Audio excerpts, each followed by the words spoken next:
வணக்கம் பானு, நீங்கள் குறிப்பிட்டது மிக மிக சரியானது. திருநெல்வேலி மாவட்டத்தில் இருந்து மத்திய ரிசர்வ் காவல் படையில் வேலை பார்ப்பவர் காளிமுத்து. தற்போது இவர் திருவனந்தபுரத்தில் மத்திய காவல் படையில் பணியில் உள்ளார்.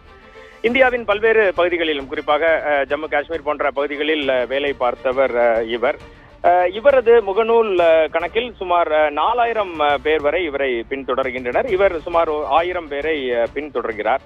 இதே போல இவரது இன்ஸ்டா கணக்கிலும் 1000 நபர்களுக்கு மேல் இவரை பின்தொடர்பவர்கள் உள்ளனர். சில தினங்களுக்கு முன்பாக பானு, இவரது தொலைபேசிக்கு குறுஞ்செய்தி ஒன்று வந்துள்ளது. அந்த செய்தியில் உங்களுடைய முகநூல் மற்றும் இன்ஸ்டாகிராம் கணக்கு முடக்கப்பட்டு உள்ளதாகவும் 180 நாட்களுக்கு பிறகு நீங்கள் இது குறித்து மேல்முறையீடு செய்யலாம் என்றும், அல்லது இந்த இடை நேரத்தில் உங்களது இந்த கணக்கு நிரந்தரமாக முடக்கப்பட்டு விடும், மேல்முறையீடு செய்தீர்கள் என்றால் பார்த்துக் கொள்ளலாம் எனவும் அதில் ஒரு தகவல் தெரிவிக்கப்பட்டுள்ளது. அதற்கு அடுத்தபடியாக அவரது முகநூல் மற்றும் இன்ஸ்டாகிராமில் இணைந்துள்ளவர்கள் அனைவருக்கும் ஃப்ளோரா என்ற செயலியின் லிங்க் ஒன்று அனுப்பப்படுகிறது. இவரது முகநூல் மற்றும் இன்ஸ்டாகிராம் கணக்கு முடக்கப்பட்ட உடனேயே இந்த ஃப்ளோரா என்ற செயலியின் லிங்க் ஒன்று இவரது நண்பர்கள் அனைவருக்கும் அனுப்பப்படுகிறது. அந்த லிங்கில் என்ன குறிப்பிடப்படுகிறது என்றால், நீங்கள் குறிப்பிட்ட ஒரு தொகை 4000 ரூபாய், 5000 ரூபாய், இதனை அந்த லிங்கில் இருக்கக்கூடிய கணக்கு விவரங்களில் நீங்கள் அனுப்பினீர்கள் என்றால் உங்களுக்கு 1 லட்சம் முதல் 4 லட்சம் ரூபாய் வரை உங்களுக்கு மீண்டும் கிடைக்கும் என அந்த குறுஞ்செய்தி தகவலிலும், இவரது முடக்கப்பட்ட இன்ஸ்டா மற்றும் முகநூல் கணக்கில் இருந்து இவரது நண்பர்களுக்கு சென்ற தகவலிலும் அது குறிப்பிடப்பட்டிருக்கிறது. இதனால் பதறிப்போன மத்திய பாதுகாப்பு படை வீரர் காளிமுத்து தன்னுடைய வேறொரு கணக்கில் இருந்து தன்னுடைய நண்பர்கள் அனைவருக்கும் தனது கணக்கு இவ்வாறு முடக்கப்பட்டுள்ளது, அதிலிருந்து வரும் தகவல்களை யாரும் நம்ப வேண்டாம் என தெரிவித்துள்ளார்.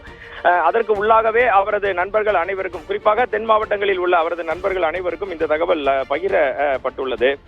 இந்த புதுவித முகநூல் மற்றும் இன்ஸ்டாகிராம் மோசடி மூலம் திருநெல்வேலி மாவட்ட பகுதியில் உள்ள பல்வேறு இணையதள கணக்குகளான முகநூல் மற்றும் இன்ஸ்டாம் பக்கங்கள் முடக்கப்பட்டுள்ளது தற்போது தெரிய வந்துள்ளது பானு.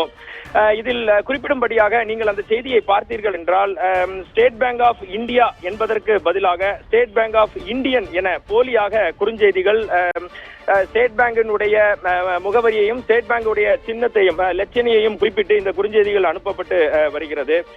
இவர்களது கணக்கிற்கு 1 லட்சம் ரூபாய் முதல் 4 லட்சம் ரூபாய் வரை திரும்ப வந்துள்ளதாகவும் போலியான செய்தி அனுப்பப்படுகிறது. இது குறித்து நம்மிடம் பேசிய மத்திய ரிசர்வ் காவல் படையின் காளிமுத்து, இந்த தன்னுடைய முகநூல் மற்றும் இன்ஸ்டாகிராம் பக்கங்களை மீட்டெடுக்க தன்னுடைய மற்றொரு கணக்கில் இருந்து முயற்சி செய்ததாகவும், அந்த கணக்கும் தற்போது இது போன்ற இந்த ஃப்ளோரா என்ற இந்த செயலியின் மூலம் முடக்கப்பட்டு இது போன்ற செய்தி அதில் இருக்கும் நண்பர்களுக்கும் அனுப்பப்பட்டு வருவதாக தெரிவித்துள்ளார்.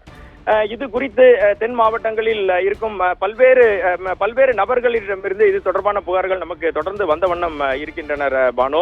இந்த புதுவித மோசடியின் மூலமாக பொதுமக்கள் ஏமாற்றப்பட்டு லட்சக்கணக்கான ரூபாய் பணமும் பல்வேறு நபர்கள் செலுத்தி உள்ளதாகவும் நமக்கு தகவல்கள் கிடைத்துள்ளது. இவர்கள் அனைவரும் தற்போது இது குறித்து திருநெல்வேலி சைபர் கிரைம் காவல்துறையினர் விரைந்து நடவடிக்கை மேற்கொள்ள வேண்டும் என கேட்டுக்கொண்டுள்ளனர் பானு.